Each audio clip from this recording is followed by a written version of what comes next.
Merci pour votre présence à cette heure matinale.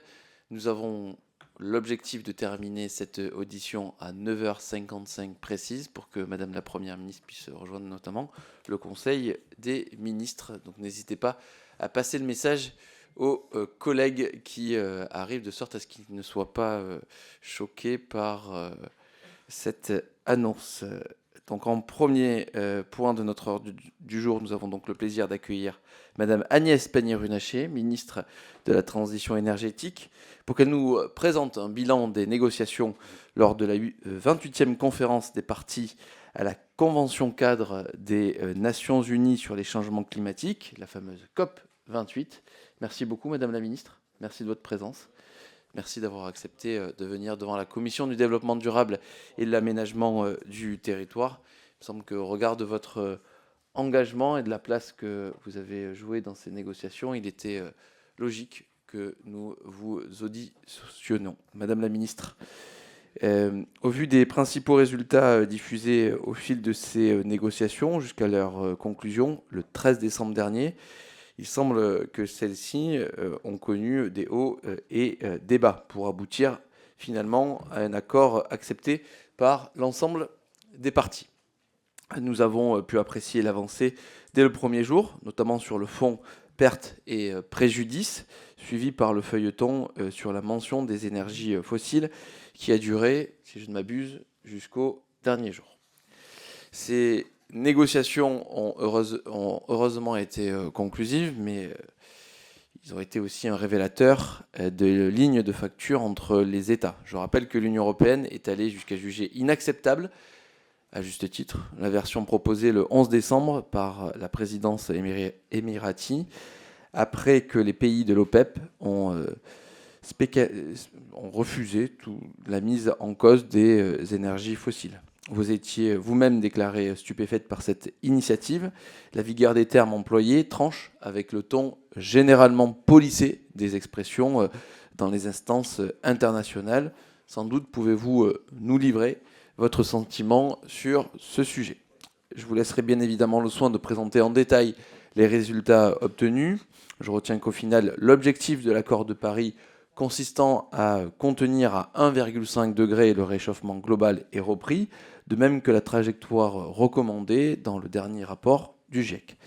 Certains objectifs précis, comme le triplement de la capacité d'énergie renouvelable d'ici 2030 et un doublement de l'efficacité énergétique, sont assignés.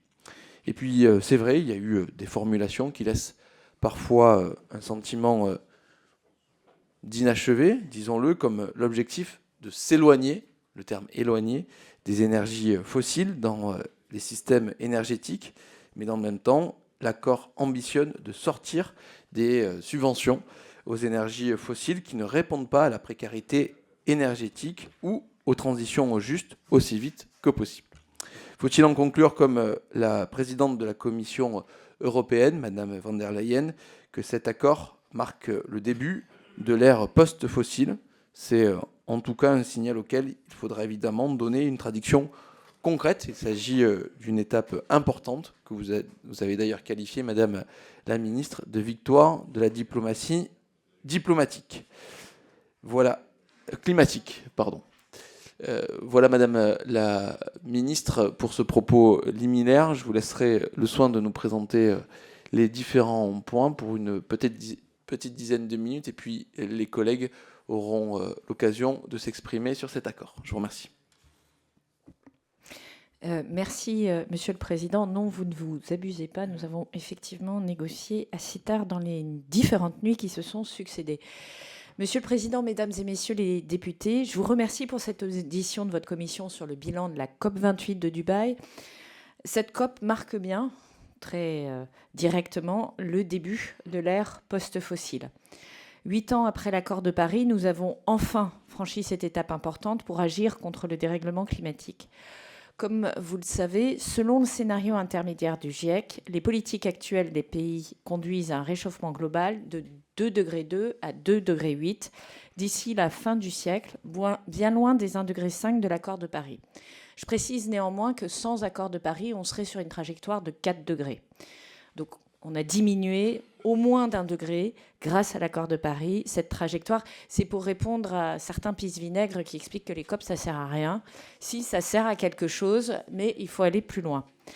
Nous sommes encore capables d'inverser cette tendance et je me bats chaque jour avec cet objectif en tête, mais évidemment, nous devons aller plus vite et plus fort pour réduire nos émissions. Au passage, j'ai une certaine fierté à vous annoncer qu'au terme de ces 3 premiers trimestres, la baisse des émissions de la France est de 4,6%. 4,6%. On se souvient du 0,9% en moyenne chaque année du quinquennat Hollande, du 2% du premier quinquennat Macron. Nous sommes sur une trajectoire d'accélération. Je pense que le dernier trimestre sera difficile puisque nous avons l'effet du plan sobriété l'année dernière et que la comparaison sera peut-être moins favorable. Mais je veux dire qu'on agit et qu'on obtient des résultats. Ce que nous devons maintenant faire, c'est rehausser les ambitions mondiales et c'est ce que nous avons obtenu. Cet accord, il est important à plusieurs titres. Premier succès important, le texte contient des engagements forts pour une transition énergétique hors des énergies fossiles en cohérence avec les objectifs des 1,5 degré de l'accord de Paris. C'est comme ça que c'est écrit. Cela signifie, et l'accord le dit également, que cette sortie doit s'organiser rapidement avec des objectifs de baisse des émissions de 43% dès 2030 et une neutralité carbone en 2050. Donc il est faux de dire qu'il n'y a pas d'échéance. C'est la première fois en 28 COP que tous les pays convergent sur ce point. Il s'agit d'une avancée majeure et d'un signal très fort pour engager le monde dans une transition sans énergie fossile. Et je le dis parce que là aussi, au rayon des pisse-vinaigres, certains disent que cet accord n'a servi à rien. Ce sont les mêmes qui ne votent pas la loi sur les énergies renouvelables et ce sont les mêmes qui n'ont pas un bilan particulièrement positif lorsqu'ils étaient aux manettes. Deuxième succès, nous avons obtenu un accord sur le triplement des renouvelables et le doublement de l'efficacité énergétique. C'était une priorité portée par la France et l'Union européenne, en cohérence avec notre stratégie énergétique que j'ai co-construite avec les parties prenantes et la majorité des groupes politiques, et j'ai soumise à la consultation le 23 novembre dernier. En 2035, chers collègues, vous aurez l'occasion de répondre. On vous laisse terminer la ministre. Vous aurez l'occasion de répondre. Allez, s'il vous plaît. Non, mais on met les chiffres. On met les chiffres. En 2035, nous devrons produire au moins, en 2035, nous devrons produire au moins 177 TWh supplémentaires d'électricité à partir d'énergies renouvelables par rapport à 2022.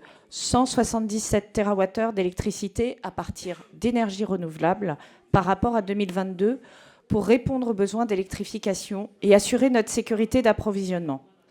Nous devrons également baisser notre consommation de 30%. Troisième succès, le texte mentionne pour la première fois la contribution de l'énergie nucléaire. Le mot nucléaire apparaît dans le texte, ça n'était jamais arrivé en 28 COP. Tout à fait, grâce à la lutte contre le changement climatique. C'est une victoire diplomatique de la France, car très clairement, nous avons porté cette avancée avec les membres de l'Alliance pour le nucléaire que j'ai créée en début d'année. Et là, les 196 pays ont montré de manière pragmatique qu'ils n'avaient pas le nucléaire honteux. Le nucléaire, c'est une énergie, je le redis, d'avenir, stable, compétitive et décarbonée, sur laquelle la France continuera de miser grâce à la prolongation des centrales existantes et au programme Nouveau Nucléaire que le président de la République a initié lors du discours de Belfort. Concernant la France, je porterai l'année prochaine un projet de loi relatif à la souveraineté énergétique de la France qui permettra de remettre notre pays sur la bonne trajectoire énergétique en s'appuyant sur un mix énergétique décarboné avec 2 piliers, les énergies renouvelables et les énergies nucléaires. Quatrième succès, l'accord final s'appuie sur la science en reprenant les messages les plus importants des scientifiques du GIEC pour tenir la trajectoire des 1,5 degré. Je rappelle que l'accord de Paris, c'est, pardon de le faire en anglais, mais c'est comme ça qu'il est écrit, below 2 degrés, far below 2 degrés, and pushing efforts to 1.5 degrés. Là, les références dans le texte, et il y en a plus de 10, c'est 1,5 degré. Ça veut dire que les États, y compris des États qui sont perçus extérieurement comme peu ambitieux d'un point de vue climatique, on peut penser par exemple aux États du Golfe, ont affirmé de manière très forte leur souhait qu'on tienne cette trajectoire des 1,5 degré. Donc ça peut paraître symbolique, mais c'est en fait un engagement assez fort d'un point de vue multilatéral de l'ensemble des États, qui ont un rôle en plus à jouer, puisqu'un État qui émet 0,01% d'émissions de gaz à effet de serre et qui n'a pas de fossiles est un État qui a un peu moins d'impact sur l'ensemble de la copie. Cela comprend la nécessité d'atteindre un pic de nos émissions d'ici 2025, ça n'était pas formulé dans les autres accords, donc de baisser nos émissions de 43% d'ici 2030 et de 60% d'ici 2035. Là aussi, ce n'étaient pas des rédactions que nous avions dans les précédents accords. Cet engagement, vous le savez, la France et l'Union européenne le relèvent en ayant inscrit la baisse de nos émissions d'ici 2030 de 55% dans le paquet Fit for 55. Cinquième succès, cet accord reprend le travail du pacte de Paris pour les peuples et la planète, initié par le président de la République, notamment sur les financements innovants. Là encore, je le dis, ce sommet de Paris qui a eu lieu en juin a eu un rôle essentiel pour recréer de la confiance avec les pays du Sud et pour sortir d'un face-à-face assez peu constructif entre pays du Nord et pays du Sud. Et cette façon de revoir en profondeur la finance climatique, non pas en disant c'est les pays qui ont, du Sud qui doivent être financés par les pays du Nord, mais nous devons revoir en profondeur le logiciel de la finance du développement et de la finance climatique et aller chercher d'autres sources de financement, réformer la Banque mondiale, réformer le FMI, réformer les banques multilatérales de développement, mettre en place des taxations internationales et trouver des modalités de régulation des dettes internationales lorsque des pays font des investissements dans la nature, c'est le président de la République qui l'a porté et ça a été repris ensuite dans un certain nombre d'agendas, notamment celui de Nairobi et dans l'initiative de Bridgestone.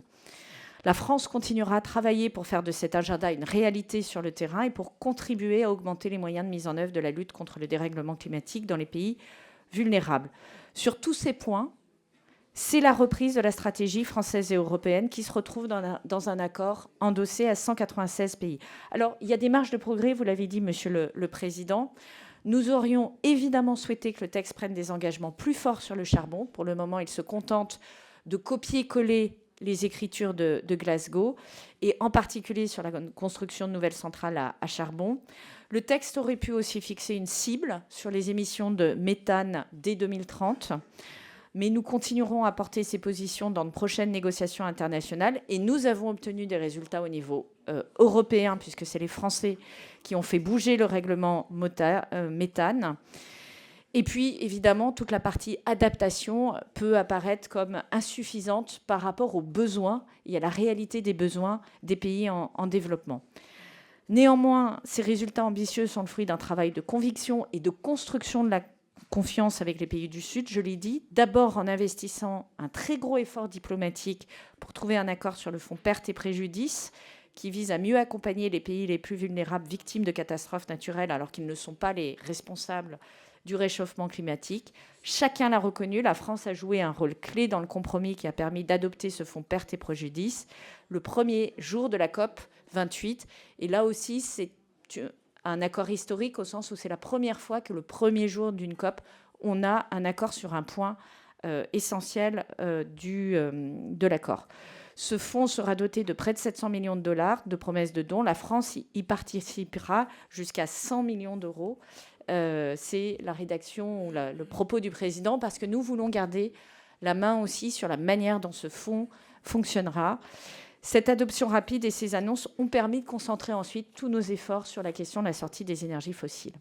Deuxième brique de la construction, le fait de réitérer l'engagement des 100 milliards de dollars et qui est atteint ces 2 dernières années pour faire face au dérèglement climatique. Quand je dis ces 2 dernières années, c'est 2022 et 2023. La France y contribue à hauteur de 7,6 milliards d'euros en 2022.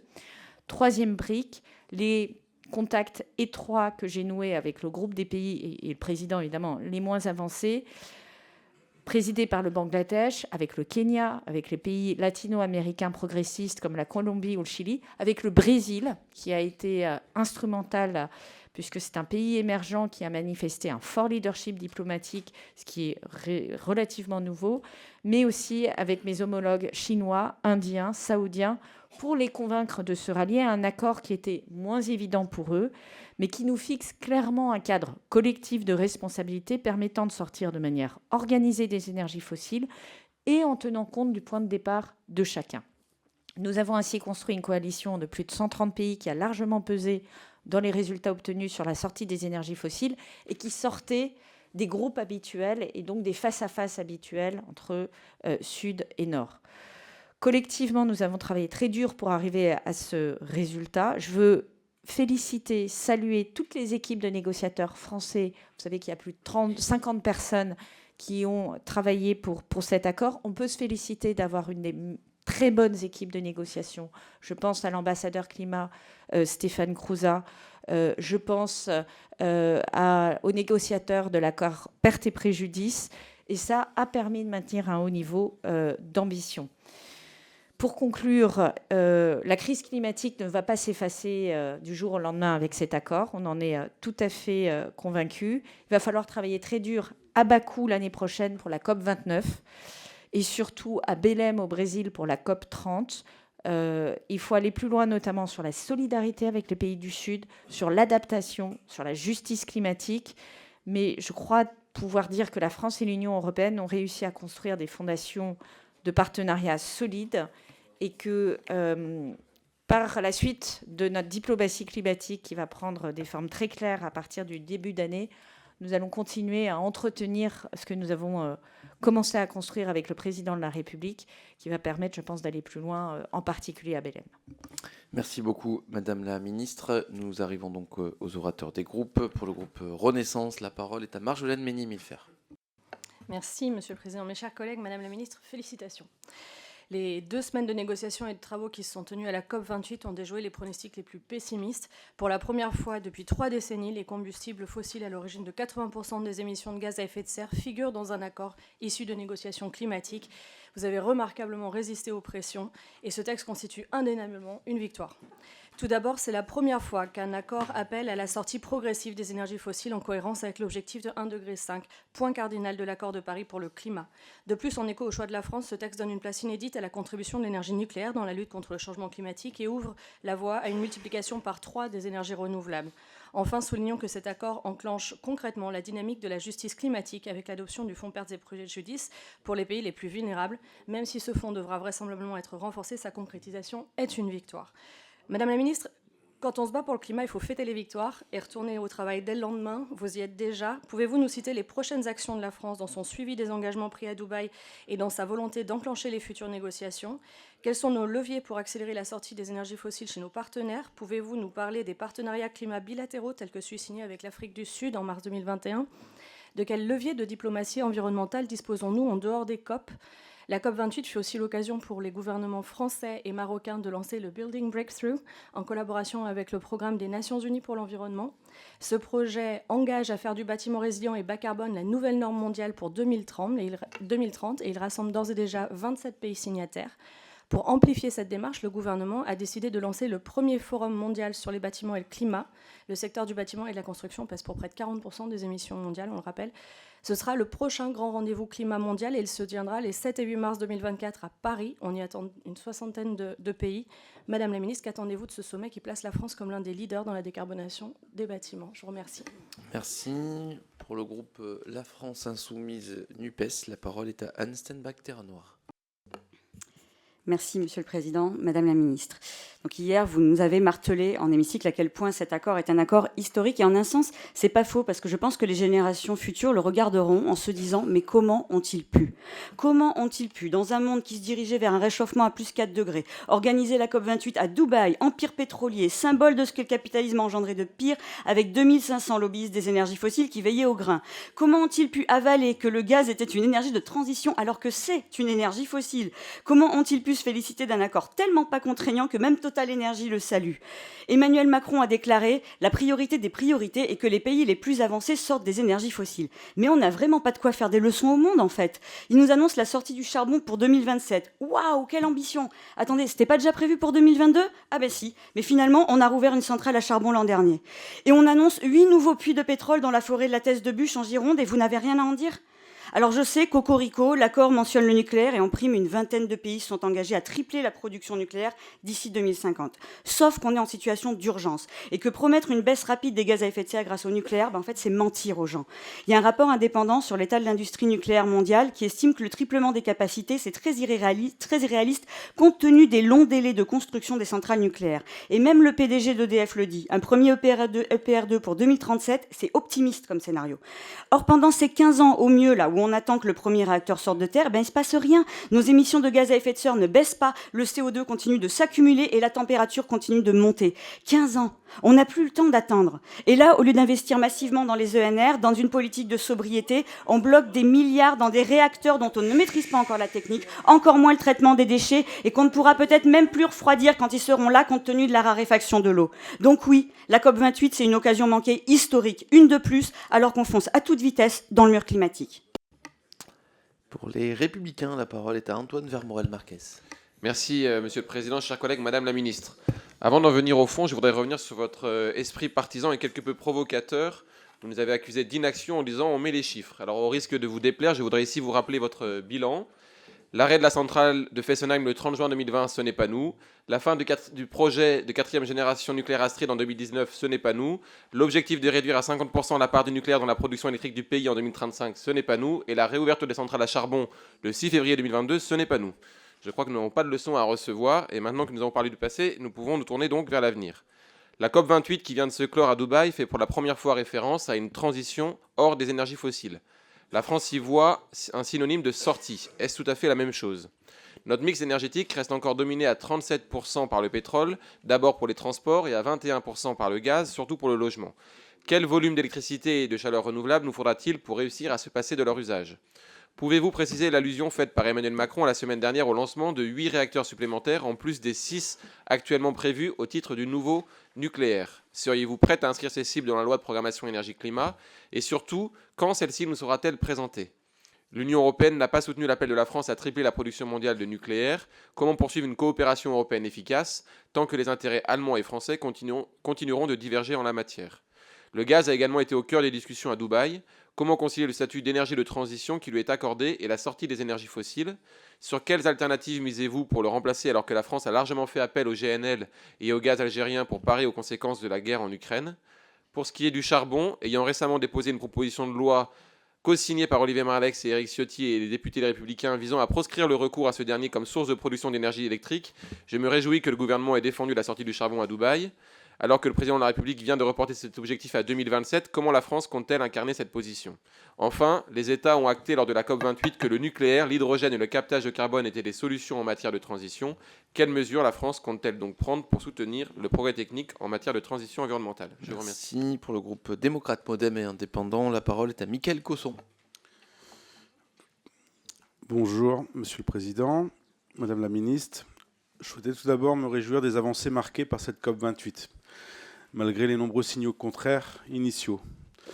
Un rendez-vous dans un pays producteur de pétrole et des membres de l'OPEP qui ont voulu faire pression pour entraver un accord ambitieux.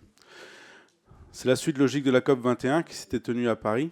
Cet accord fait enfin mention de la nécessaire réduction puis sortie des énergies fossiles comme le pétrole ou le gaz. Souhaitant faire partie des optimistes, Madame la Ministre, je voudrais tout de même vous interroger sur la terminologie employée.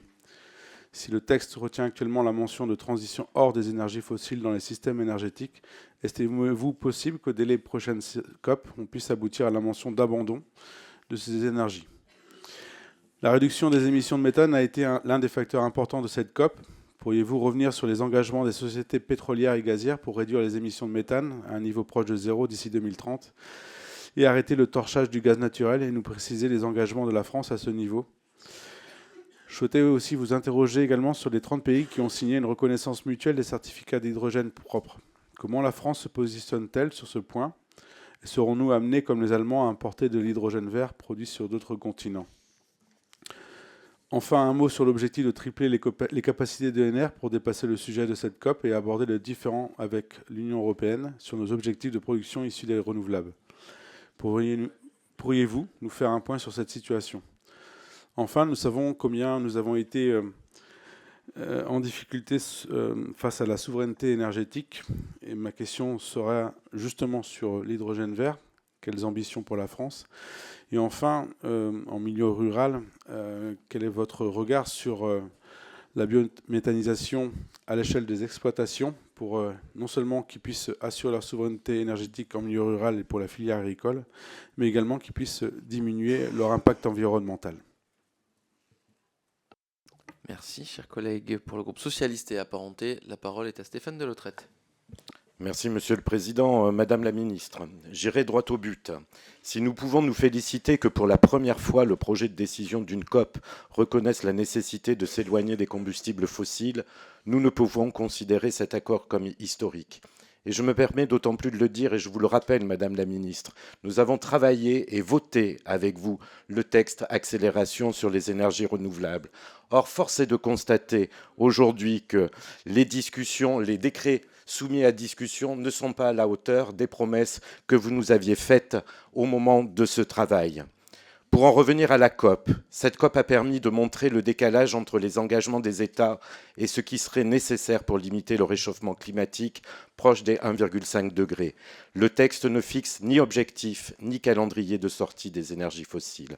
Or, le dernier rapport du GIEC précise que pour respecter les accords de Paris, l'utilisation du charbon doit être réduite de 95% dans le monde entier, celle du pétrole de 60% et celle du gaz de 45% d'ici 2050.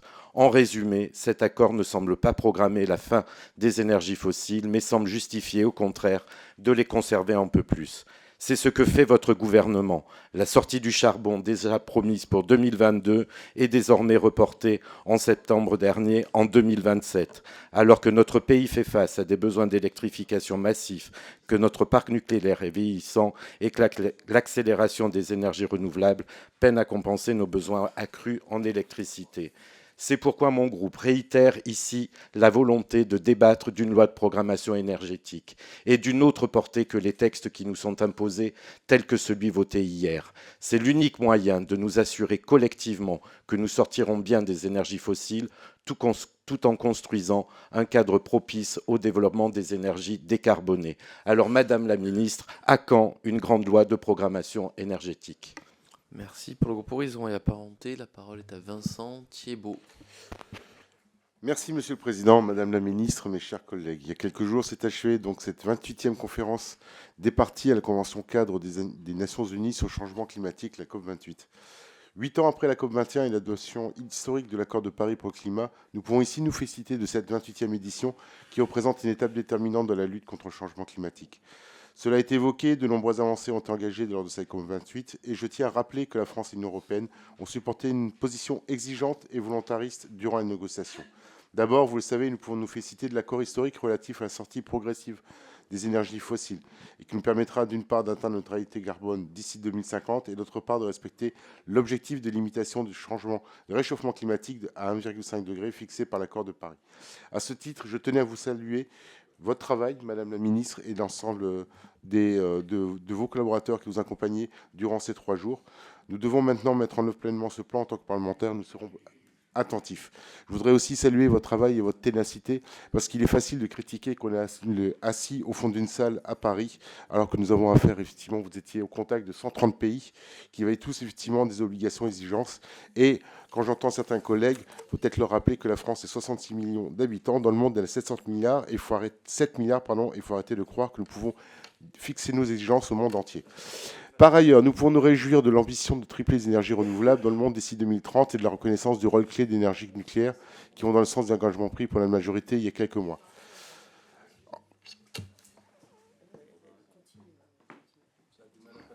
Madame la Ministre, je me félicite du travail, mais excusez-moi, je vais partir parce que sinon je vais m'énerver. Chers collègues, s'il vous plaît. S'il vous plaît. Pour les écologistes NUPES, la parole est à Marie Pochon. Merci, et on Monsieur évite le de Président. s'invectiver, s'il vous plaît, chers collègues.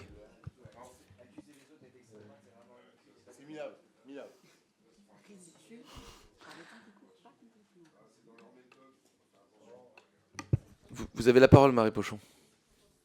Merci, Monsieur le Président. Madame la Ministre, 13 décembre 2023, 2 titres de presse. Pour le ministère, l'accord de la COP28 envoie un message très fort au marché sur la sortie des fossiles. Accord de la COP28, Total Énergie applaudit et se réjouit de la mention du gaz comme énergie de transition. 2 salles, 2 ambiances. Apparemment, c'est à se demander si vous étiez à la même COP28. Mais bien sûr que vous étiez ensemble, puisque, après avoir donné la Légion d'honneur au PDG de Total Énergie, la France l'accréditait dans sa délégation. Un lobbyiste des fossiles de plus, au milieu de 2500 autres lobbyistes des fossiles sur place. Là-bas, Madame la Ministre, il nous déclare la guerre. Alors que l'impératif de cesser tout nouveau projet fossile est matraqué par les scientifiques, le transitioning away, les énergies de transition, les recours au captage font la joie des industries et pays pétroliers. Alors, nous, écologistes, savons que nous avons besoin de ces plateformes internationales de co-construction des solutions, où chaque pays, du plus puissant au plus faible, peut faire entendre sa voix face aux défis le plus immenses auxquels notre humanité n'ait jamais été confrontée. Quelle était la voix de la France, Madame la Ministre?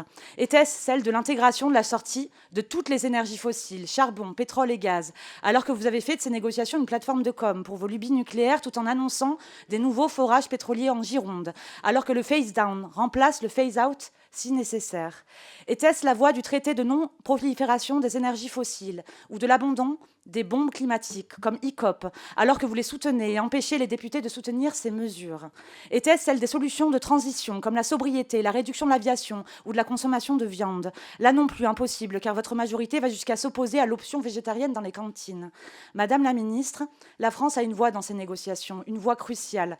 Sera-t-elle, demain, celle qui soutiendra le traité de non-prolifération des énergies fossiles et qui cessera de soutenir les bombes climatiques de ces majors, ou bien est-ce trop pisse-vinaigre? Je vous remercie.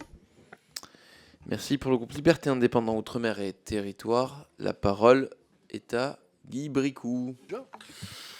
Merci Monsieur le Président, Madame la Ministre. À l'issue de cette COP28, on peut, je pense, se féliciter qu'elle ait permis de déterminer une grande ligne directrice qui tente à mettre tous les acteurs en ordre de marche, malgré des intérêts particulièrement divergents, pour s'extraire progressivement des énergies fossiles. On est au-delà du symbole, une ligne est tracée, et on n'imagine pas que certains pourraient désormais faire machine arrière. C'est donc bon signe, c'est une bonne inflexion. Madame la Ministre, cette nouvelle COP s'est tenue dans un climat mondial de crise toujours plus sévère, guerre, catastrophes économiques, climatiques. Comment cela se traduit-il dans ces négociations ?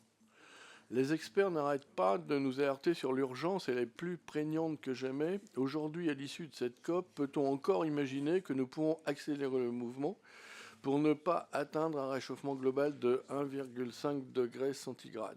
Selon l'ancienne coprésidente du GIEC, Valérie Masson-Delmotte, si on réalisait toutes les promesses, cela ne permettrait une baisse que de 5% des gaz à effet de serre, alors que pour limiter le réchauffement largement sous les 2 degrés, il faudrait une baisse de 43%. Dès lors, comment composer au niveau national avec un tel échec annoncé? Comment avez-vous précisément ressenti l'investissement de la Chine dans ces négociations, alors qu'elle a pu être perçue comme assez constructive ou facilitatrice? Ce sont des mots qui revenaient souvent dans la bouche des commentateurs. Pouvez-vous nous expliquer la manière dont elle a effectivement influé sur ce sommet? A-t-elle donné une vraie impulsion et sur quel point a-t-elle bloqué? Comment percevez-vous, Madame la Ministre, au lendemain de cette COP, l'engagement des entreprises qui sont des acteurs clés de notre transition énergétique? Et enfin, que pensez-vous du fait qu'il n'y ait toujours pas de sanctions prévues pour les pays qui ne suivraient pas les engagements qu'ils ont signés? Citons ainsi l'accord non contraignant signé le 2 décembre et qui vise à tripler les capacités de renouvelables dans le monde d'ici 2030. Ne risque-t-on pas, comme trop souvent, de s'arrêter à une bonne intention? Merci. Merci. Et enfin, pour le groupe gauche démocrate et républicaine, je vais laisser la parole à Jean-Victor Castor en rendant un hommage, je pense qu'on peut tous lui rendre, à Hubert Wulfranc, qui a fait son pot de départ hier. Et ce n'est pas un adieu, ce n'est qu'un au revoir, mais on pense bien à Hubert au moment où je m'exprime. Cher Jean-Victor Castor, la parole est à vous. Bonjour tout le monde, bonjour Président. Madame la Ministre, en fait, moi je vais intervenir comme presque un porte-parole des pays du Sud, parce que la Guyane, c'est un pays du Sud sous-développé, en pleine Amazonie, pays totalement oublié, non aménagé, confronté à l'orpaillage illégal, je l'ai déjà dit, Et je vous avais expliqué là, il y a quelques mois de ça que partir dans les COP pour la diplomatie française, c'est aussi d'avoir balayé devant sa porte. Et en réalité, ce qui se passe en Guyane, c'est un scandale. Donc il y a eu une mission donc, de la Commission développement durable qui est partie du 16 au 22. Il y a un rapport, je vous invite à le lire, Madame la Ministre, parce qu'on ne peut pas faire de la diplomatie internationale sans tenir compte d'un certain nombre de réalités. Aujourd'hui, sur le plateau des Guyanes, il y a un développement hors norme de l'exploitation de l'énergie fossile. Le Venezuela, on le savait, le Guyana, c'est énorme ce qui se passe. Au Suriname, M. Pouyanné vient de signer avec un budget de près de 9 milliards d'investissement au Suriname. Petrobras au Brésil, à 1 heure de la Guyane. En fait, la Guyane elle est un petit peu comme les pays du Sud, sauf que nous faisons partie intégrante de la France. En tous les cas, c'est ce qui est dit. Mais on ne voit pas le retour et on ne voit pas cette solidarité. Donc ce que je veux dire ici, c'est qu'il est très important de comprendre que les peuples du Sud ont besoin de se développer. Ce ne sont pas les peuples du Sud qui ont pollué la planète. Ce ne sont pas les peuples du Sud qui ont pollué la planète. Ce ne sont pas les peuples autochtones qui ont pollué la planète. Et aujourd'hui, c'est eux qui subissent les conséquences. Donc, effectivement, nous devons prendre en compte ce qui s'est passé dans le monde, mais la diplomatie, et bientôt il y aura donc effectivement une COP à Belém. Moi, j'aimerais savoir si les Guyanais feront partie de la délégation, si nous serons présents et si notre parole portera dans cette délégation. Merci. Madame la Ministre, je vous laisse le soin de répondre. Et si on veut tenir le timing, c'est-à-dire que vous puissiez partir à 9h55, peut-être faire des réponses très synthétiques, puisque nous avons d'ores et déjà une dizaine de questions. Merci beaucoup. Je vais faire aussi synthétique que possible, mais en même temps, j'ai des questions à tiroir multiples, donc il faut que j'arrive à vous répondre aussi. Oui, les Guyanais feront partie de la délégation de Belém pour la bonne et simple raison que tout Français qui est engagé ou a un rapport avec la COP28 obtient une accréditation. Ça, c'est pour un petit peu... et donc, vous avez des Guyanais dans la délégation française. Il y a 800 personnes dans la délégation française. 800 personnes. Et il y a 250 personnes qui ont accès, qui participent aux négociations. Et donc, il ne faut pas confondre ceux qui, parce qu'ils sont français, demandent une délégation, qui soient étudiants dans des entreprises ou dans chercheurs, députés d'ailleurs, parce que moi j'ai accueilli des députés et des sénateurs qui, parce qu'ils sont français, demandent à avoir une accréditation pour aller à la COP 28. Donc ça, c'est pour répondre à tous ceux qui font les lobbyistes, etc. Les lobbyistes, ils ne négocient pas. Les lobbyistes peuvent éventuellement, ou en tout cas les représentants des entreprises, sont pour faire des événements où ils expliquent qu'ils vont s'engager à baisser les émissions de gaz à effet de serre. Et cet élément de langage est franchement pas au niveau de ce qu'est une COP. Alors, Marjolaine Milfer, prochaine action de la France. Travailler sur des plans résilience avec des pays qui sont confrontés sont en première loge, je dirais, de la transformation du dérèglement climatique. On travaille notamment avec le Bangladesh. Deuxième chose, les partenariats bilatéraux, vous l'avez mentionné. On en a un sur le nucléaire, triplement du nucléaire d'ici 2050, ce n'est pas la semaine prochaine, on tient bien en compte du temps de développement du nucléaire, partenariat sur le green shipping, le transport maritime vert, partenariat sur le charbon, sur lequel le président de la République s'est fortement engagé, comment très vite on réduit le charbon, on sort du charbon, on accompagne les pays qui ferment des centrales à charbon, qui doivent accompagner socialement et économiquement leur pays. C'est ce qu'on fait d'ailleurs avec le partenariat que vous mentionnez, qui est un JETP avec l'Afrique du Sud. On a 1 milliard d'euros engagés sur 5 ans pour permettre à l'Afrique du Sud d'accélérer sa sortie du charbon. Et au total, c'est 8,5 milliards de dollars de financement pour accompagner la sortie du charbon dans différents pays, le Vietnam, l'Indonésie, le Sénégal. Sur le Building Breakthrough qui a été engagé avec le Maroc, l'objectif, c'est du prochain sommet, c'est de se mettre d'accord sur des objectifs communs de décarbonation du bâtiment avec une déclaration de tous les pays présents dans ce sens. Et sur le financement, c'est continuer à dérouler l'agenda de Paris avec, à l'occasion de chaque événement G7, G20, AG des Nations Unies, et en créant des coalitions plus spécifiques, continent par continent, comme on l'a fait depuis Paris en juin dernier. Madame Stenbach, Terre Noire, je pense que vous avez une présentation extraordinairement caricaturale de ce qu'est une négociation à la COP. J'ai répondu sur les participants. Je rappelle que Cordemais, il n'était pas question de le fermer en 2022. Donc ça, c'est pour m'inscrire en faux contre un certain nombre de fake news que vous contribuez à disséminer dans l'atmosphère. Oui, on est capable de faire x3 d'ici 2050 en nucléaire. Je rappelle qu'on fera plus 40% d'ici 2030 parce qu'il y a un certain nombre de nations qui sont engagées dans le nucléaire. Et ce qui est intéressant, c'est que 196 pays s'engagent dans le nucléaire. Alors, probablement, vous avez raison, contre tous les pays du monde, mais je me permets de le signaler, a priori, 196 pays et les responsables politiques de ces 196 pays considèrent que l'énergie nucléaire est une énergie bas carbone et qui contribue à la lutte contre le dérèglement climatique. Et en plus, vous le faites alors que votre groupe, et je distingue bien les groupes qui votent la loi accélération des énergies renouvelables et les groupes qui ne votent pas la loi accélération des énergies renouvelables. Je le distingue bien. Et au sein de l'ANUPS, il y a des groupes qui ont voté la loi et des groupes qui ne l'ont pas votée. Et je le dis très clairement. Certains ont pris leurs responsabilités, d'autres font de l'écologie de pacotille en disant « faut pas faire ci, il faut pas faire ça », mais à la fin, ils ne sont pas au rendez-vous. Sur la baisse des émissions de gaz à effet de serre, vous dites que ça augmente. S'il vous plaît, s'il vous plaît. Vous dites que ça augmente, ça baisse de 4,6%. Trouvez-moi un pays dans le monde. Un seul pays dans le monde qui baisse ses émissions de gaz à effet de serre de 4,6% ces 3 derniers trimestres. S'il vous plaît, s'il vous plaît. S'il vous plaît. On est respectueux, on dit les faits. C'est juste ça, monsieur le député. Monsieur Vermorel Marquez, alors, transition away versus phase out. Là, je ne sais pas encore quelle sera la traduction française, nous on l'attend.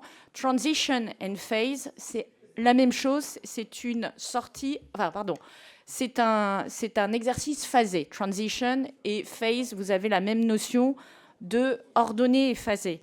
Out et away, dans ma modeste maîtrise de l'anglais, ça dit la même chose. Et transition away call, c'est quelque chose que l'on retrouve comme sortie du charbon. Est-ce que cette traduction sera retenue en français? On pourra en discuter quand on aura le texte. Mon sentiment très clair, c'est que ça n'a rien à voir avec du phase down, puisque c'est comme ça que nous l'avons obtenu. Il est très clair que ce n'est pas du phase down, c'est de l'ordre du phase out. Le phase out étant un mot qui était devenu très tabou. Je pense que tous autour de cette table ont l'expérience de la légistique et des mots qu'on ne peut pas introduire, sur lesquels on fait des contournements par amendement pour obtenir des choses un peu similaires, comprendront ce que je veux dire. C'est de la même nature que lorsque vous portez un amendement et que vous allez faire un pas de côté pour obtenir votre objectif final en termes de résultats. Quel volume d'électricité et de chaleur? C'est un peu trop long, mais je vous renvoie à la stratégie française énergie-climat qui est publique, que vous avez contribué à co-construire et qui est, sur lequel nous sommes en concertation publique. Et je rappelle que vous avez évidemment la faculté d'y participer à tous les titres, en tant qu'élu local, en tant que député aussi, évidemment.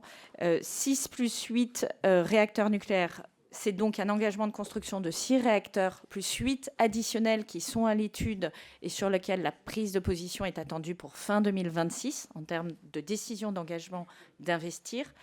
L'Union européenne ne s'est pas ralliée effectivement à la déclaration nucléaire, mais les pays de l'Alliance du nucléaire se sont ralliés à cette déclaration. Et comme vous le savez, j'avais réuni hier l'Alliance du nucléaire européenne en présence de la Commission européenne. Et l'objectif, c'est de construire une stratégie nucléaire. Et la directrice de l'énergie, DG Énergie, de la Commission européenne nous a invités à mettre nos objectifs de nucléaire dans nos plans nationaux énergie-climat. C'était tout à fait légitime de le faire. Donc je pense qu'on a une vraie avancée sur ça. Sur Net Zero Industry Act aussi, on prend en compte le nucléaire. Donc clairement, le logiciel est en train de bouger. Sur le gaz, effectivement, il n'est pas citées en tant que telles, mais on mentionne des énergies de transition, et c'est notamment un besoin qui est formulé par les pays en développement qui, pour basculer du charbon aux énergies renouvelables, auront probablement besoin d'une phase gaz naturel qui émet beaucoup moins de CO2 que le charbon. C'est ça qui est derrière ça. Et il y a en tête que les pays qui ont été les plus vocaux aussi contre la sortie des énergies fossiles, c'est les pays africains en développement, les plus pauvres, qui disent « j'ai besoin de moyens de développement ». C'est ce que vous avez dit d'ailleurs, monsieur le député, en signalant la situation de la Guyane et de vos voisins qui revendiquent d'une certaine manière d'avoir des moyens de développement. Donc ils disent « très bien, donnez-moi ces moyens de développement si vous me privez de l'accès à un moyen de développement naturel qui est les énergies fossiles ». Et je pense que ce débat, il doit être adressé, vous avez parfaitement raison. Sur le charbon, je rappelle que Cordemais, c'était bien une sortie en 2027.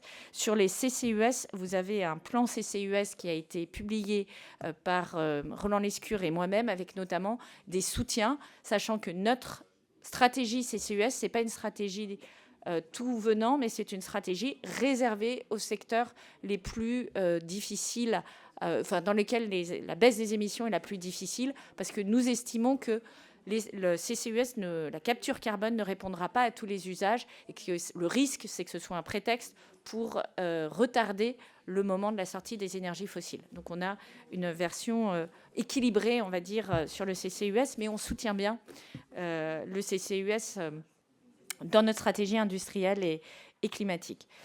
Monsieur Cosson, les prochaines COP, oui, on est bien dans la notion déjà d'abandon des énergies fossiles.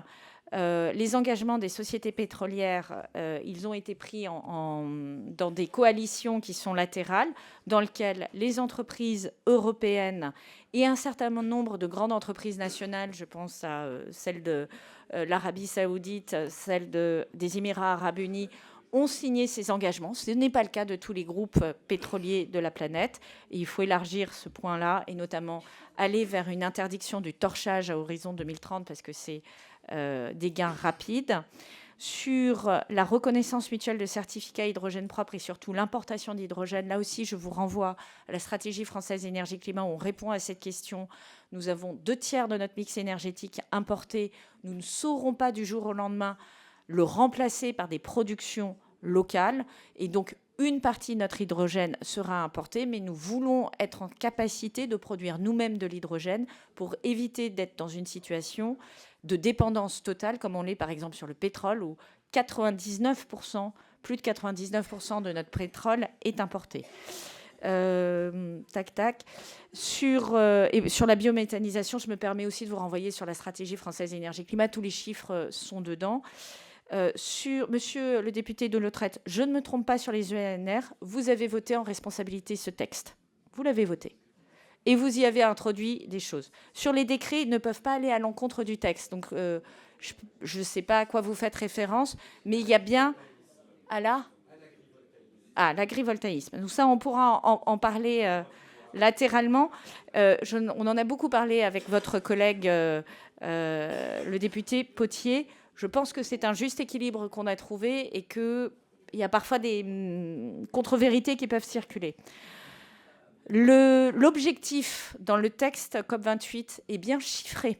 Moins 43% de baisse des émissions de gaz à effet de serre en 2030, un pic en 2025 et une sortie en 2050. C'est écrit noir sur blanc et à plusieurs endroits du texte. Et donc, sur la stratégie française énergie-climat, je vous renvoie à ce qui est déjà sur la table depuis le 23 novembre et auquel vous avez d'ailleurs tout à fait contribué que vous avez contribué à nourrir. Je ne dis pas que vous êtes d'accord avec tout, mais vous avez contribué à le nourrir.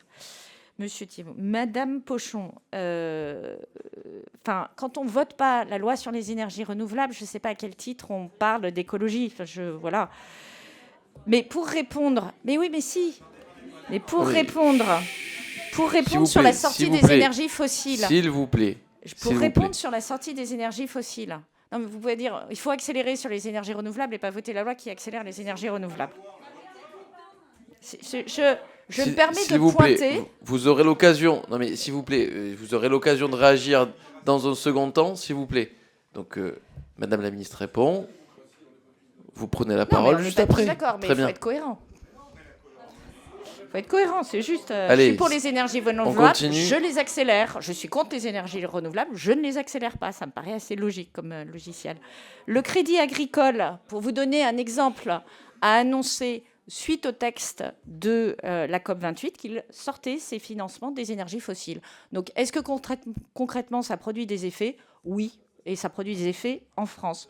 Et donc, ce n'est pas un face-down qui est dans le texte. Ce que vous dites est inexact. Sur la sobriété, elle est dans le texte de la COP28. Ce n'est pas inintéressant de le savoir.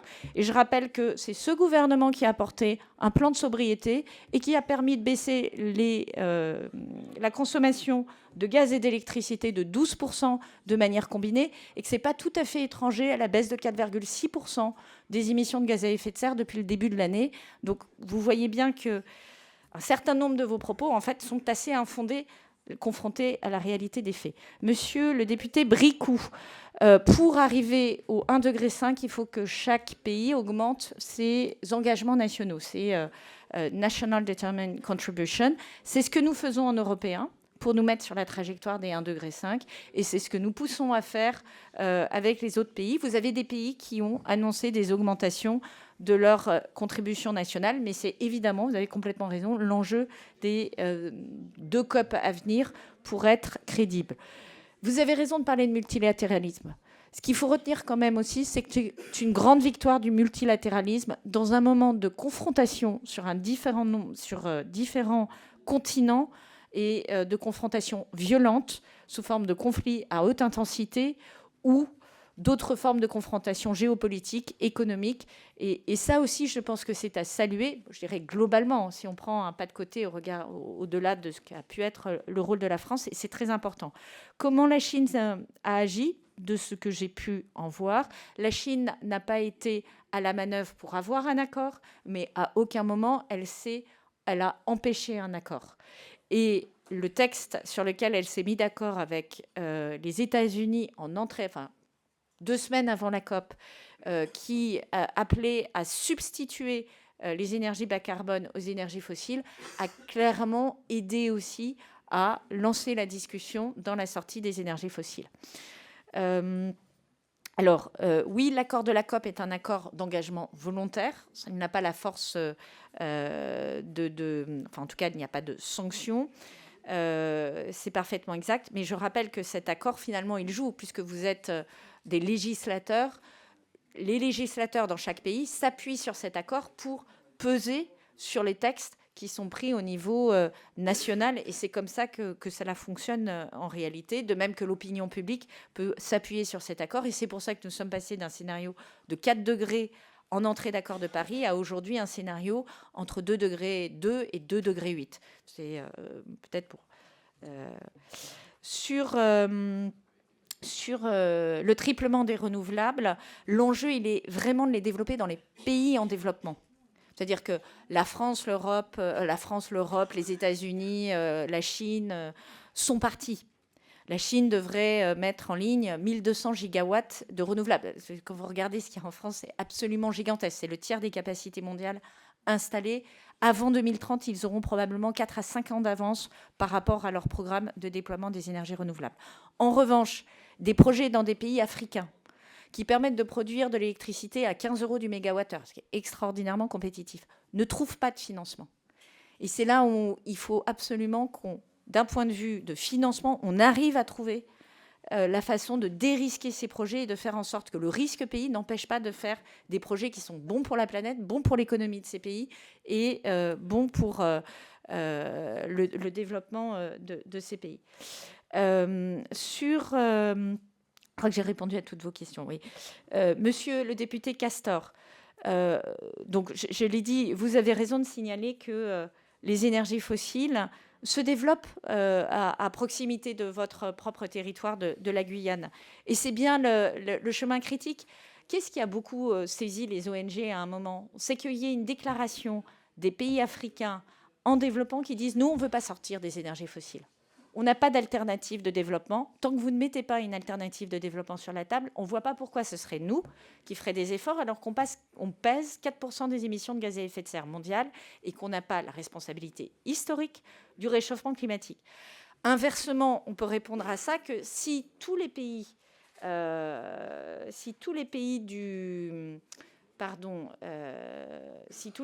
développés mettaient à zéro leurs émissions de gaz à effet de serre aujourd'hui, il en resterait 60% dans l'atmosphère. Donc, de toute façon, il y a la responsabilité du passé, il y a ce qu'on fait aujourd'hui avec 3 grands tiers à réduire. Il y a un tiers pays développés, un tiers qui est la Chine, mais qui pèse 1,2 milliard de population, et un tiers qui sont tous les autres pays, avec notamment l'Inde qui pèse 1,4 milliard de population. Si on pose, c'est ça la chose que nous devons affronter. Et les peuples, c'est pas les peuples du Sud qui ont pollué la planète, et c'est pour ça qu'il faut leur donner des moyens de faire en fait le saut par-dessus les énergies fossiles et de développer directement des énergies décarbonées autant que possible, et par ailleurs d'être accompagnés financièrement dans leur développement.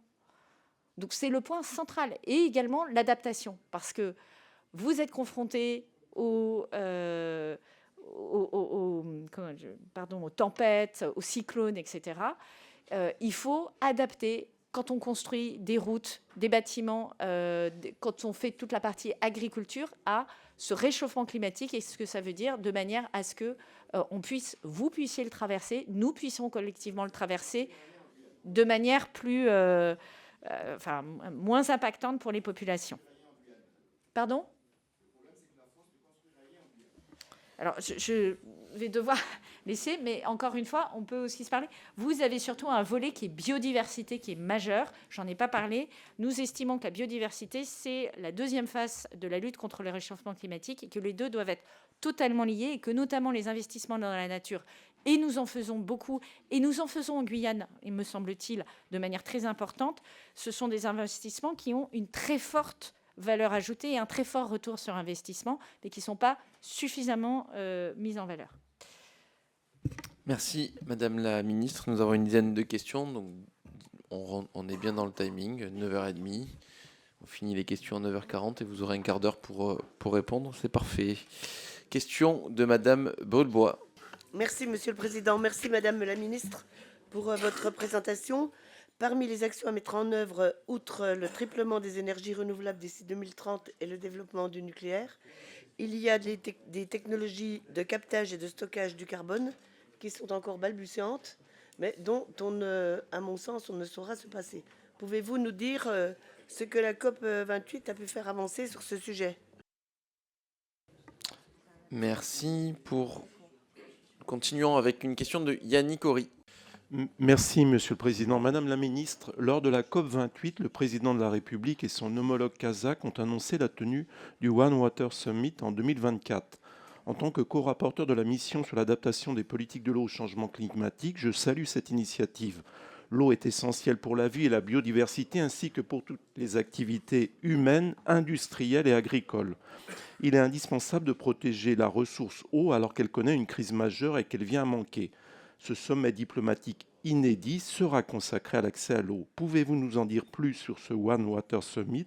Quels sont les enjeux, les attentes et le calendrier prévu, notamment sur le lien entre l'eau et les sujets énergétiques ? Merci. La parole est à Damien Adam. Merci, Monsieur le Président. Madame la Ministre, j'aimerais ce matin vous parler du charbon. Si le charbon ne représente que 0,6% du mix énergétique français en 2022 et si notre pays en sortira définitivement en 2027, force est de constater qu'à l'échelle internationale, c'est un autre sujet. En effet, 27% du mix énergétique mondial est lié au charbon et la demande mondiale de charbon bat des records atteignant 8,53 milliards de tonnes cette année selon l'Agence internationale de l'énergie. Le président de la République l'a rappelé lors de son discours d'ouverture de la COP28. 500 gigawatts de nouvelles capacités de charbon sont en cours de planification. Les centrales existantes, qui se concentrent largement en Asie aujourd'hui, émettront à elles seules suffisamment de CO2 pour que nous excédions la cible de 1,5 degré de l'accord de Paris. Aujourd'hui, il est temps pour l'humanité de fixer pour chaque pays une date de fin de charbon et renoncer à tout nouveau projet de centrale. À ce titre, la France a lancé durant cette COP la Coal Transition Accelerator pour mettre notre diplomatie au service de l'avancée vers ce qui est appelé en diplomatie le Coal Phase-Out. Pourriez-vous nous parler plus précisément de cette initiative, du nombre de pays qui ont déjà annoncé une date de sortie de charbon et la manière dont on va pouvoir aider ces pays à en sortir aussi? Merci. Merci. La parole est à Jean-Luc Fugit. Merci Monsieur le Président. Madame la Ministre, je me réjouis des avancées obtenues à la COP28 qui sont pour moi en lien direct avec votre action concrète pour notre pays. C'est pour cette raison que j'ai 4 questions précises. À l'occasion de votre venue récemment dans le Rhône pour inaugurer l'usine Symbio de piles à combustible, vous avez présenté les contours de la future stratégie nationale hydrogène. Pouvez-vous aujourd'hui nous indiquer la place que cette stratégie fera à l'exploration de l'hydrogène naturel? Hier, au Conseil supérieur de l'énergie, nous avons examiné et amendé le décret relatif au développement de l'agrivoltaïsme, mais pouvez-vous nous préciser votre approche du développement de l'agrivoltaïsme? En novembre 2022, le gouvernement a mis en place une délégation interministérielle au nouveau nucléaire. Un an après, pouvez-vous nous préciser son apport et son périmètre d'action? Enfin, que ce soit pour accélérer le développement des énergies renouvelables ou la relance du nucléaire, envisagez-vous un travail spécifique avec votre collègue de l'enseignement supérieur pour orienter l'offre de formation vers les métiers que proposent ces secteurs? Merci. La parole est à Stéphane Buchou.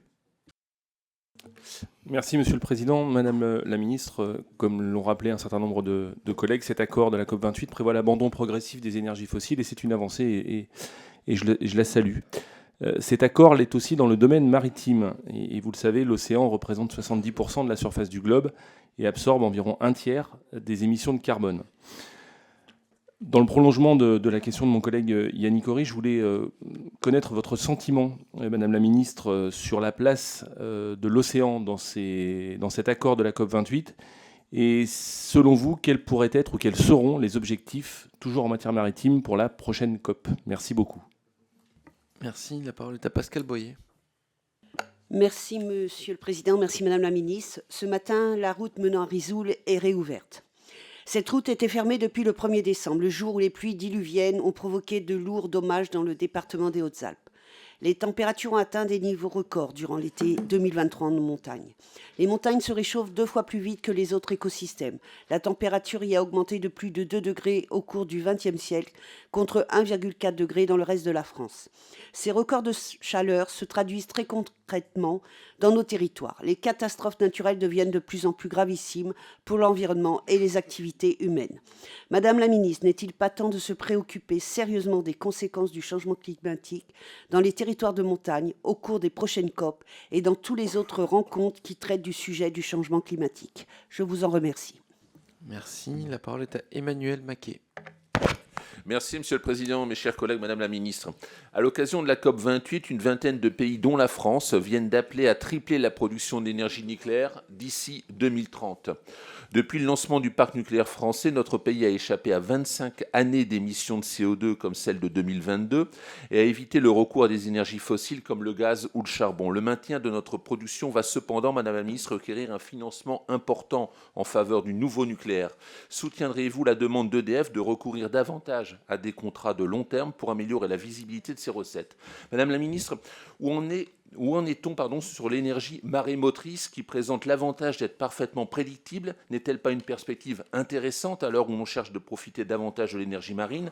La géothermie, plus particulièrement la géothermie marine, qui exploite les calories thermiques d'une ressource inépuisable, à savoir la mer, est-elle suffisamment accompagnée dans son développement? Merci. Merci. La parole est à Huguette Tchekna. Merci, Monsieur le Président. Madame la Ministre, les résultats de la COP28 constituent une avancée importante dans la lutte contre le dérèglement climatique, avec pour la première fois la mention d'une transition sans les énergies fossiles. Or, pour atteindre nos objectifs climatiques, l'accélération de la mise en place des modèles circulaires au sein de l'économie circulaire française est absolument nécessaire. Le réemploi, l'éco-conception et le recyclage ne sont pas seulement des procédés permettant de réduire notre consommation en matière première, mais aussi notre empreinte carbone. Et si la loi AGEC en France a permis de fixer les objectifs nationaux ambitieux en la matière et que l'Union européenne s'est saisie du sujet, notamment via le règlement sur les batteries du juillet 2023 ou celui des emballages adopté par le Parlement européen le mois dernier, une action coordonnée de promotion de l'économie circulaire au niveau international est indispensable. Madame la ministre, pouvez-vous nous indiquer quelles sont les avancées en matière d'économie circulaire que prévoit la COP28 et estimez-vous qu'elles sont suffisantes au regard de l'urgence des enjeux climatiques? Je vous remercie. Merci. La parole est à Jean-Pierre Tête. Oui, Monsieur le Président, chers collègues, Madame la Ministre. Madame la Ministre, chacune et chacun d'entre nous a droit au respect dans cette commission. Quelles que soient ses convictions politiques, je suis surpris par votre arrogance qui n'a pas rendu service à votre collègue ministre de l'Intérieur d'ailleurs. Nous sommes peut-être des élus de pacotille, mais nous avons la légitimité du vote, ce qui n'est pas votre cas si je ne m'abuse. Le texte final de la COP mentionne le triplement des capacités de l'énergie nucléaire dans le monde d'ici 2050. Beaucoup d'élus vous exprimez leur scepticisme, notamment lorsque vous avez décidé la fermeture de Fessenheim. Ils constatent votre relance de la filière nucléaire après tant de décisions irresponsables pour notre indépendance énergétique et le portefeuille des Français. À ce sujet, les États membres et eurodéputés ont conclu ce jeudi 14 décembre un accord sur une réforme de marché européen de l'électricité, destinée à favoriser l'investissement dans les énergies décarbonées, y compris le nucléaire, et à modérer les factures des consommateurs. Pouvez-vous nous dire quelles sont les modalités de mise en place et le calendrier de cet accord en France ? Vous n'avez pas répondu également à notre collègue Vermorel sur le calendrier de la PPE. Pouvez-vous le faire? Je vous remercie, Madame la Ministre. Merci. La parole est à Vincent Decker. Merci, Monsieur le Président. Madame la Ministre, l'objectif affiché à l'issue de la COP28, une transition hors des énergies fossiles, suppose une évolution en profondeur de notre mix énergétique et la montée en puissance de l'électricité. Plusieurs collègues viennent d'évoquer l'indispensable relance de la production d'énergie nucléaire. Ma question porte sur la production d'énergie hydroélectrique, aujourd'hui contrariée par la question restée en suspens de l'ouverture à la concurrence des concessions. Une préoccupation que notre commission d'enquête sur les raisons de la perte de notre souveraineté énergétique avait pointé du doigt, préconisant une évolution du cadre juridique qui permettrait la reprise des investissements trop longtemps différés, en particulier sur les ouvrages exploités par EDF. D'où ma question, pouvez-vous nous indiquer si ce dossier a connu une avancée? Merci. Merci. La parole est à Vincent Thiebaud. Oui, merci Monsieur le Président. Madame la Ministre, pour terminer mes propos et la question que je ne vous ai pas posée tout à l'heure, notamment dans l'objectif de réduction et de décarbonation des énergies, je voudrais vous interroger particulièrement en lien avec une mission que nous menons actuellement au sein de la Commission avec notamment mon collègue Gérard Le Seul, sur le sujet notamment de la géothermie profonde et géothermie de surface. Aujourd'hui, c'est une énergie dont on parle assez peu.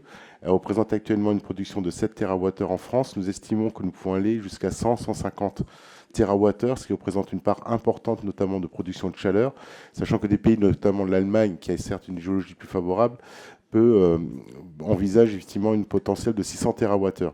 Vous avez mis en place un plan national, notamment sur la géothermie. Je sais qu'il y a des études qui sont lancées. J'aimerais que vous en dites quelques mots. C'est un sujet qui est assez peu évoqué. Je pense que c'est un géant important de l'énergie renouvelable dont nous avons besoin. Merci. Merci. La parole est à Nicolas Thierry. Merci, Monsieur le Président. Madame la Ministre, je suis député de la Gironde et j'ai besoin de comprendre la cohérence qu'il y a entre les déclarations du gouvernement sur la sortie des fossiles et le choix d'accorder à la société Vermillon l'autorisation de nouveaux puits de forage de pétrole sur le bassin d'Arcachon et à la Thèse de Buch. Est-ce que vous concevez que cette décision provoque une profonde incompréhension? Est-ce que vous concevez que ce décalage entre discours et cette décision en Gironde jette un trouble sur la crédibilité de vos engagements? Enfin, pour le dire simplement, on a besoin de comprendre. Merci donc de m'éclairer sur cette décision en Gironde qui vraiment fait qu'on ne comprend plus rien. Merci. Merci. La parole est à Marcelin Nadeau. Merci, Monsieur le Président. Madame la Ministre, mon collègue Jean-Victor Castor a évoqué la situation des pays du Sud. Mais parmi ces pays du Sud, il y a notamment les micro-États insulaires, dont les revendications ont été portées brillamment d'ailleurs par la Prime Ministre de Barbade, Mia Mottley. Pour vous dire, êtes-vous vraiment consciente de la situation des îles en général, qui est parmi des îles qui sont régies par la France, eu égard à la réalité du changement climatique, puisque les accords semblent être un changement culturel, mais sans moyens contraignants, alors que le changement climatique, nous y sommes déjà, s'agissant notamment des problématiques de trait de côte. Merci. Et enfin, la parole est à Jean-Louis Bricout. Non? Pourtant, vous étiez inscrit. Est-ce qu'il y a d'autres questions? Pas d'autres questions, Madame la Ministre. Je vous laisse le soin de répondre. Alors, Madame la députée Brulebois, sur le CCS, l'objectif, c'est bien donc capture, carbone et séquestration. Nous avons une stratégie nationale qui a été annoncée en Conseil national de l'industrie par Roland Lescure et moi-même fin de premier semestre. Elle est complétée et précisée dans la stratégie française énergie-climat. Elle fera l'objet de soutien financier avec une double logique. On réserve les CCS aux secteurs qui ont des émissions les plus difficiles à abattre. Ça ne peut pas être une solution qui répond à tous les projets. Ça doit être limité vraiment à des usages sur lesquels on n'a pas d'alternative. Premier point. Et deuxième point, on accompagne, ou ça peut être des solutions de transition, le temps de mettre en place les filières hydrogène, puisqu'on a cette situation également. Et nous mettons en place les infrastructures, enfin, nous envisageons de mettre en place les infrastructures et les soutiens financiers pour permettre à cette capture carbone de se faire. Et je signerai avec la Norvège un accord en la matière, puisque la Norvège est un des pays, le pays le plus avancé en Europe en matière de capture et de séquestration carbone, pour permettre notamment sur le Dunkerquois de pouvoir ouvrir des solutions.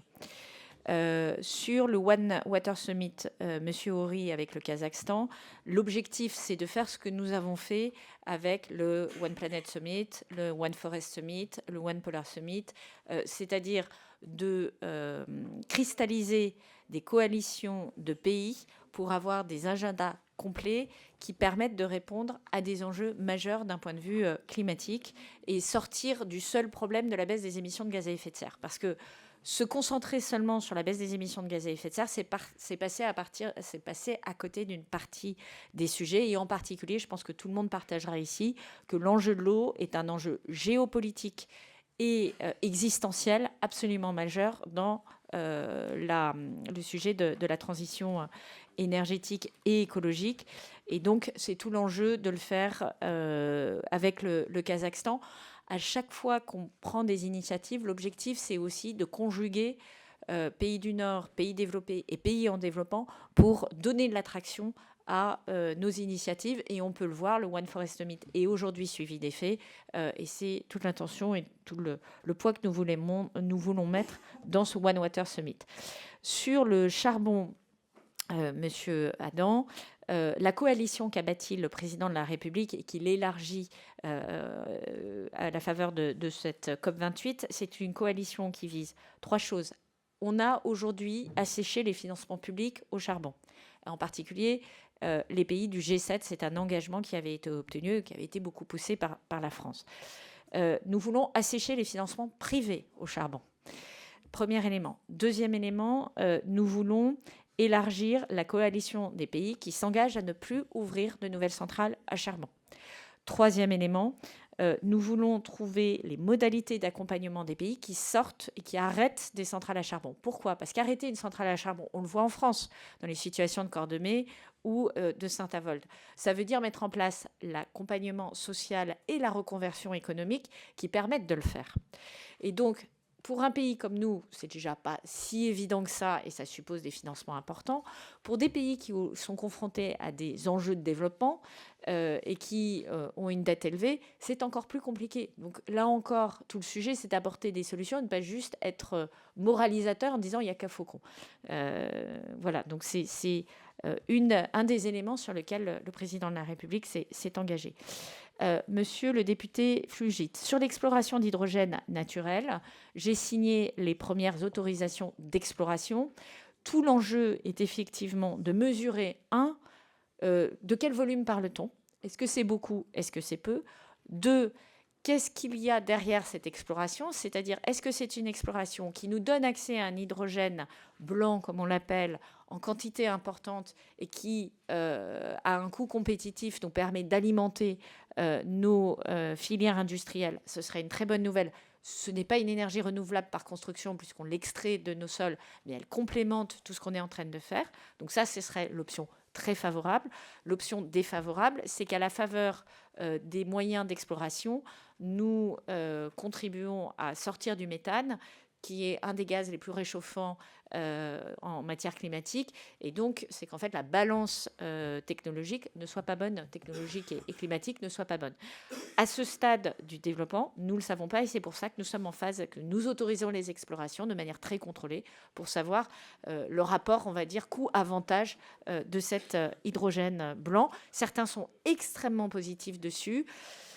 Je dirais que mon expérience de ministre m'a appris à pas penser qu'il y a des martingales qui répondent à tout, mais si ça complémente ce qui existe déjà, ça sera très bon, très bien. Et le président de la République a très clairement indiqué son engagement derrière cet hydrogène blanc. Le décret agri-photovoltaïque. Je sais que c'est un décret qui soulève beaucoup de questions, notamment par rapport à la question de la souveraineté agricole. Je le redis. Je me suis engagée, et c'est ce qui est écrit dans la loi. Donc, de toute façon, c'est écrit dans la loi, ça ne prend le pas sur toute mise en œuvre. Ça, le juge le fera respecter.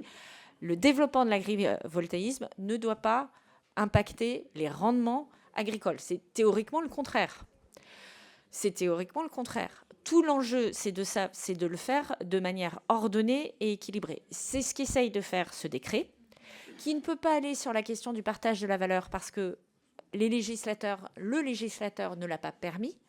Dans le partage de la valeur, on peut faire une petite ouverture compte tenu de ce qui est écrit, mais la question des bails ruraux pour les former n'est pas traitée par la loi accélération des énergies renouvelables. Et donc, il y a probablement un espace qui aujourd'hui est un angle mort de la loi et qui est à la confluence, enfin à la rencontre de la question énergétique et de la question agricole, et qui est un vrai sujet. Pour le foncier, c'est en gros comment fait-on pour organiser le déploiement de l'agrivoltaïsme en ayant bien en tête que ça doit avoir... Et vous l'avez très bien écrit dans la loi. Je veux dire, la loi, elle dit tout à fait, pas question de baisser les rendements agricoles. Il doit avoir un bénéfice agricole et donc de meilleurs rendements, etc. Pour permettre l'agrivoltaïsme. Mais nous savons tous que la loi peut être interprétée et qu'on peut en avoir un usage qui permet de la contourner. Et c'est ça qui inquiète un certain nombre d'acteurs et c'est une inquiétude légitime. Donc nous, on a travaillé très fortement avec les chambres d'agriculture pour mettre tous les encadrements possibles, avis conformes de la CDPENAF, ça c'est vous là qui l'avez fait. Mais effectivement, la notion du bail rural qui est rémunéré quelques centaines d'euros sur une exploitation agricole et vous avez des opérateurs qui arrivent en vous disant c'est formidable, faites des PV, un petit peu de moutons en dessous et ça sera quelques milliers d'euros par hectare. Ça pose un problème d'équilibre et je pense que c'est un sujet sur lequel nous devons collectivement travailler. Sur la délégation NNF, donc nouveau nucléaire, à quoi ça sert? Ça sert à suivre pas à pas pour le gouvernement en interministériel la préparation, l'état de préparation de la filière nucléaire, l'état de préparation, la montée en compétences de notre pays en lien avec l'Université des métiers du nucléaire, l'état de préparation des procédures nucléaires et l'accompagnement de tous les chantiers. Et c'est donc cette délégation qui nourrit aussi tous les travaux, entre autres du Conseil de politique nucléaire, avec l'ensemble des équipes. Il est également positionné sur les réacteurs RJH, Jules Horowitz, et sur ce type de réacteurs de recherche qui contribuent à renforcer notre connaissance et notre excellence nucléaire. Sur l'offre de formation, oui, nous travaillons avec Sylvie, enfin oui, je travaille plutôt avec Sylvie Retailleau, notamment en Normandie. Vous savez qu'on a annoncé 40 millions d'euros de soutien pour accompagner la filière nucléaire et les formations et les universités, du bac pro jusqu'au bac plus 5, avec notamment une notion de passeport nucléaire qui consiste à mettre au bout d'une formation de type BTS au bac pro, des heures supplémentaires qui donnent une coloration nucléaire à la formation. Vous avez donc des chaudronniers nucléaires, vous avez des soudeurs nucléaires. J'ai 5 minutes, me dit-on. Madame Boyer, j'entends votre inquiétude sur la montagne. C'est une inquiétude que nous partageons tous par type je dirais, de géographie. Ceux qui sont proches des côtes s'inquiètent légitimement sur les traits de côte. Ceux qui sont en montagne voient le réchauffement climatique impacter plus fortement leur territoire que d'autres. Et c'est pour ça qu'il faut agir. Et c'est pour ça qu'il faut et développer du renouvelable et développer du nucléaire, parce que on s'inquiète parfois de l'impact de ces équipements sur les paysages, mais ce qui est en train de transformer fondamentalement nos paysages, c'est le dérèglement climatique. C'est le dérèglement climatique. Donc oui, et vous avez raison, il faut un fort volet adaptation pour permettre à ces territoires de faire face. Là aussi, plus on anticipera, plus on fera les investissements, moins on se retrouvera en situation de subir l'impact du dérèglement climatique. Sur Monsieur Maquet, le financement du nucléaire, je vous confirme que nous soutenons les contrats de long terme EDF pour 2 raisons. D'abord parce que ça permet de donner de la visibilité au financement à EDF. Deuxièmement parce que ça permet de donner de la visibilité aux consommateurs sur leur prix. Et donc c'est très important. Et à un moment où la cotation de l'électricité est en train de converger, enfin en tout cas se rapproche plutôt de 80 €, on voit toute la valeur de mettre des volumes d'électricité sur le marché en 26, en 27, en 28 et si possible en 29, de façon à donner cette visibilité et à permettre à chacun d'avoir un accès à de l'électricité pas chère. Sur le marémoteur, nous soutenons le projet FlowWatt, c'est aujourd'hui soutenu à hauteur de 250-270 €, donc on est encore loin d'un prix compétitif, mais c'est normal. C'est le temps du développement, il faut prendre un risque industriel. Et oui, nous regardons le marémoteur pour sa valeur propre. Sur la géothermie marine, on a aujourd'hui quelques situations. On a l'hôpital de la Réunion de mémoire qui est refroidi, réchauffé à la géothermie marine. Il y a d'autres projets qui sont en train d'être examinés. Je dirais qu'on est à un stade plutôt d'accompagnement R&D, pré-industrialisation, pré-massification de la solution avant qu'elle soit totalement compétitive.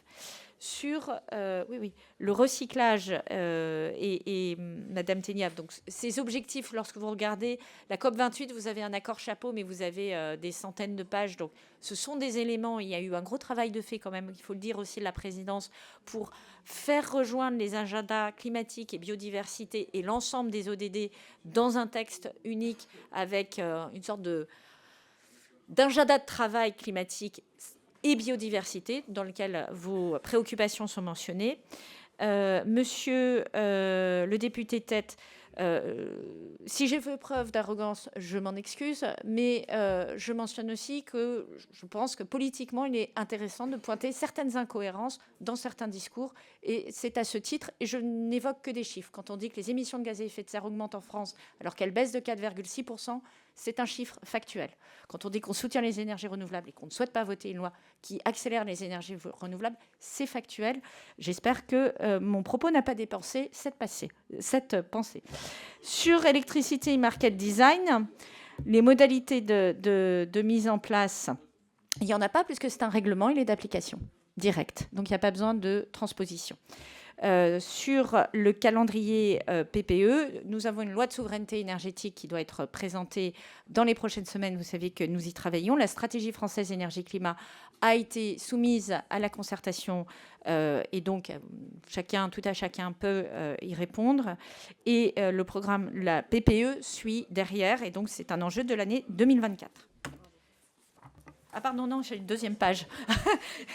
Sur l'hydroélectricité. Pardon, monsieur le député Descoeurs, j'en ai encore 4. Sur l'hydroélectricité, nous travaillons, vous avez, je crois, auditionné récemment, mais plutôt en commission d'ailleurs, à côté, Affaires économiques, Luc Rémond a une approche d'autorisation. Elle est en discussion aujourd'hui avec la Commission européenne. Donc oui, il y a des avancées, mais le scénario final n'est pas ficelé. Monsieur Thiebaud, sur la géothermie, je vais annoncer un deuxième volet du plan géothermie cette semaine. Je ne suis pas sûre qu'il fasse la une des journaux, puisque d'autres choses le font, mais l'enjeu est évidemment d'accélérer sur la géothermie. Là, les 2 points bloquants, c'est clairement la structuration de la filière industrielle et c'est les compétences, et notamment les compétences de forage. Et donc, mais voilà, il y a une question d'accélérer ça, de monter en taille. Monsieur Thierry, la sortie des fossiles, c'est nous qui l'avons voté. C'est ce gouvernement, enfin pas ce gouvernement en l'occurrence, c'est le précédent quinquennat, mais c'est sous le quinquennat du président Macron que la sortie des fossiles a été votée. nous ne donnons plus de permis d'exploration et de production sur les énergies fossiles. Et c'est un sacré prise de responsabilité, puisque, comme le mentionnait votre collègue guyanais, ça veut dire que la Guyane se prive d'avoir accès à cet argent facilement gagné. Parce qu'il n'y a peut-être pas beaucoup de pétrole en métropole, mais il y en a dans les territoires ultramarins. Donc, je vous le dis, nous respectons la loi. Par ailleurs, vous parlez d'une décision, je ne sais pas de quelle décision vous parlez. Je ne sais pas de quelle décision vous parlez. À ce stade, il n'y a pas de décision sur la Gironde. Voilà. Et nous, notre enjeu, et c'est vous qui avez... Enfin, cette loi, elle a été votée, vous la connaissez mieux que moi, c'est une sortie d'ici 2040 des gisements existants. Et d'ici 2040, il faut le faire là aussi en bon ordre, en permettant aux gestionnaires qui ont signé leur contrat en 1965 pour les premiers et qui l'ont renouvelé en 2010, de le faire en bon ordre et notamment de remettre en état. Pour remettre en état, il faut avoir les financements qui vont avec en termes de pollution. Sur la situation des petites îles, je pense que vous avez raison de mentionner les petites îles. Des petites îles comme Tuvalu, 10 000 habitants sur 8 milliards d'habitants de la planète, ça pèse peu. Mais ces petites îles ont été absolument instrumentales pour permettre cet accord. Ces petites îles, elles ont été à la manœuvre et elles ont permis, avec les Européens, de faire cette coalition de 130 pays et d'embarquer les pays ambitieux d'Amérique latine, d'embarquer une partie des pays d'Afrique, parfois en difficulté, en dilemme par rapport à leur enjeu de développement économique, d'embarquer le Bangladesh et les pays les moins développés. Et donc, effectivement, ils ont eu une part de voix qui était importante parce qu'ils sont... Leur sujet est un sujet existentiel. Ils ne sont pas confrontés à l'impact du changement climatique, ils sont confrontés à la disparition de leur pays. C'est quelque chose d'extraordinairement violent. Et donc, oui, nous sommes tout à fait en appui de ces pays. Je rappelle que c'est le président de la République qui, en lien avec les îles Bardades, a lancé notamment et soutenu l'agenda de Bridgestone et qui en a fait aussi ce forum de Paris pour la planète et les peuples. Je crois que j'ai répondu à tout. Merci, Madame la Ministre.